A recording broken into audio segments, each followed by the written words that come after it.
What's going on? In this video, I'm going to be breaking down all the cars I've ever owned from my least favorite to my most favorite, why, and what I'd rate the spec. But you know what? It's windy out here. Let's hop in the Cayenne Turbo S.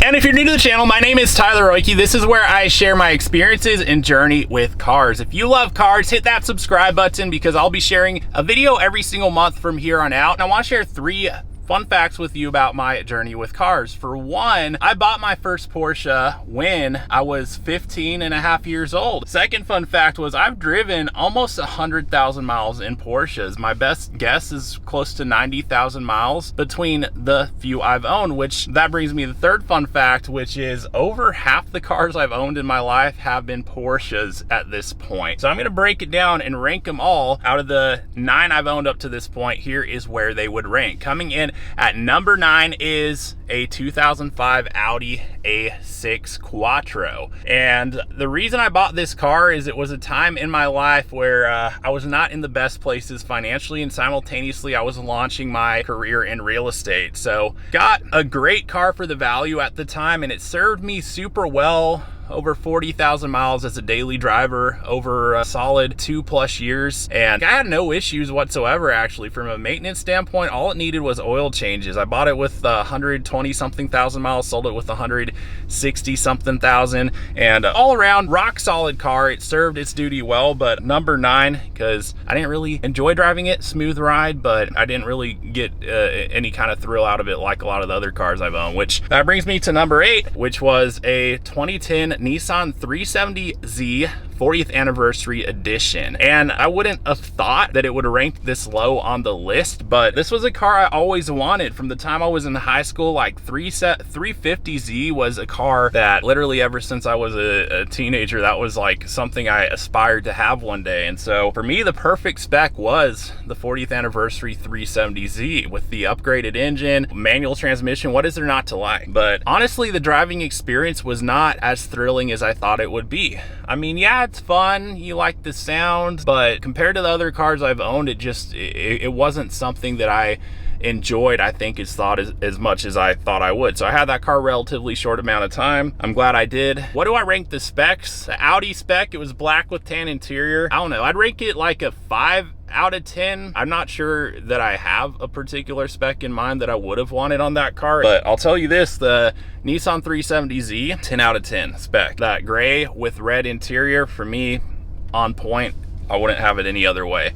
Coming in at number 7 was my first car, 1987 Porsche 924S. The reason it's number 7 is I just had so many great experiences in that car. You know, it wasn't really fast, but there's something about a kind of more old school classic car. It's not necessarily all about the power, but like just to push a car like that, it's a different kind of fun than something with high horsepower. It's like to actually get it up to speed and go quick through the corners. I mean, it can be exhilarating despite the fact that you're not just full sending with a ton of power and speed along the way. So for me, especially that point in my life, I'm really glad that I got that as my first car. I'd rank the spec a 10 out of 10 because I don't think I would have it any other way. And mine was very clean, red exterior, tan interior, pretty immaculate condition for the era and value. What I've noticed is a lot of those cars, unfortunately, they got to a price where they were so cheap, I think a lot of people didn't really care to take care of them. So whenever I'd go to a show, it was very rare that I'd ever see a 924 or 944 that was in better shape cosmetically. That brings us to number 6, which was a 1989 Porsche 944 S2. And I bought this a couple years after the 924 because to me it was like the next level of things. It had the wider body, it had a more power beefed up engine, and that car was phenomenal. You really did feel the difference over the 924S. I mean, to me it felt less raw, kind of more refined, faster. It was a heck of a fun car. And as far as the spec, 10 out of 10. Black interior, black exterior. To me, it just looks so amazing. And a lot of the cars I've bought, spec really did play into it. This one, I did want a black one, and I wouldn't have changed anything about the spec. It was super clean, and I had a lot of fun while I owned that car. Coming in at number 5 was an SUV I always wanted, which was a 2010 Porsche Cayenne GTS. Such an incredible SUV, because for being an SUV, it really was more like driving a car as far as how it handled, even the get up and go. I mean, there wasn't really anything not to like about it all around. Best daily driver I ever owned up to that point, and I put a solid 40,000 miles on that thing over a couple years, and so and a really great experience all around. You'll find other videos on the channel about it.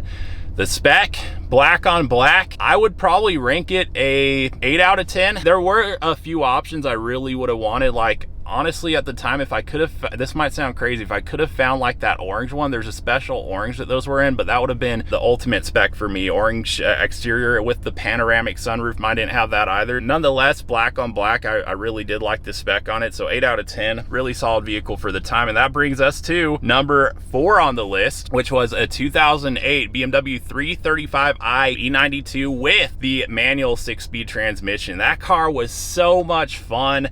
I had it while I was in college. It was a gray exterior, metallic gray with red interior, 6-speed transmission. I actually had a tune done on mine. It wasn't expensive. I think it was like $500, and it beefed up the power, got some more boost out of the turbos, and so it was probably making closer, I mean, factory 300 horsepower. Mine was probably closer to 360, if not 380, with the boost increase, and I could open up the exhaust valves. I loved just about everything about that car. It was extremely comfortable. It really went when you put the pedals down. My first experience with the twin turbo car, it just all around is such a fun car, and it was hard to kind of decide between that and the Cayenne GTS what I liked better, but you know, that car just such fond memory, so I had to put it at number 4 on the list. But number 3, and by the way, spec 10 out of 10 on that one. That played into a big part of why I decided to pull the trigger on it. I saw it and just freaking fell in love, especially after driving it. Number 3 though is the 2008 Corvette Z06. This was the first really fast car I've owned, and just a completely different experience than anything else. Spec 10 out of 10, Jetstream blue, black interior. Love at first sight when I saw that car. When they were brand new, I saw one and I stared at it for probably 15 or 20 minutes, just gawking. To this day, I just think it's one of the most incredible looking cars, especially for the price, but the power matches it. You put your foot down and it freaking goes. Just a machine, a lot of car for the money. That's the longest I've ever owned a car, 6.5 years, and putting solid 27,000 miles on it. All around super happy for every experience and memory I've had in that car. And that brings me to number 2. Crazy enough, number 2 is the Cayenne Turbo S 2014. Crazy enough, yes, number 2, because this car is just, this SUV, I mean, is freaking incredible. Feels almost as fast as the Z06. The only difference is there's more of a luxury feel to it rather than a raw sports car feel, but speed-wise, freaking insane. 550 horsepower from the factory, fastest SUV in the world at the time of its production. At any speed, it just pulls like a freight train if you put the pedal down. The features, the qualities, I'll make a video in the future about that, but just top notch all around. There is nothing not to like about this SUV, and it's just an all-around phenomenal driving experience for anything you could possibly need. So spec wise, I rank it a 10 out of 10. This is exactly the spec I would have wanted. I'd have to be really nitpicky to even find one thing I would change on it. If I could change one thing, I'd like to have the paddle shifters. This has the buttons, but you know what? It's fine, and there's a lot of other features this has that were upgraded that it more than makes up for it. But that brings us to number 1. Coming in at number 1 is the 2014 Porsche 911 Turbo, which you will see more on this channel in the future. Recently picked it up, but that car, it's taken the top spot. Best car I've ever owned thus far. It is a whole nother level of performance, and I can't even say enough about it. As crazy as it is as a performance car, it's a car you can really drive daily, and even practicality wise, I would say it's more usable than even the C6 Z06 was. And I say that ground clearance, it's easier to get around town. It's more comfortable driving around town, especially when roads are a little less even, as they tend to be where I live right now. But all around, that car is just freaking incredible, and I'm still getting used to the performance of it. But as far as the spec goes, 10 out of 10. I love silver on the 911s. The metallic silver is gorgeous, especially under the sun on it. The red interior, all around, I really wouldn't change anything on the spec, especially for a turbo. It even has some of the Turbo S options like the center locking wheels. So many upgrades on it, but it's just such an incredible car. I look forward to sharing more about it here on the channel in the future. And with that said, those are the 9 cars I've owned so far, but I'll tell you this, I look forward to making another one of these videos in the future, provided that you enjoyed watching it. And my goal going forward is over the next 4 years, I want to buy my next 9 cars. So it's a crazy goal because it's been 16 years since I bought my first car. So you're gonna want to subscribe, you're gonna want to stay tuned, because I want to share more and can't wait to share more about my car journey with you in the future. But on that, I'd love to know one thing in the comments, which is this: what is your favorite car that you've ever owned so far? Let me know in the comments and let me know what spec it was. I'd be curious to know how you like the spec as well. Thank you for watching the video, and until next time, I'll look forward to seeing you on the next video.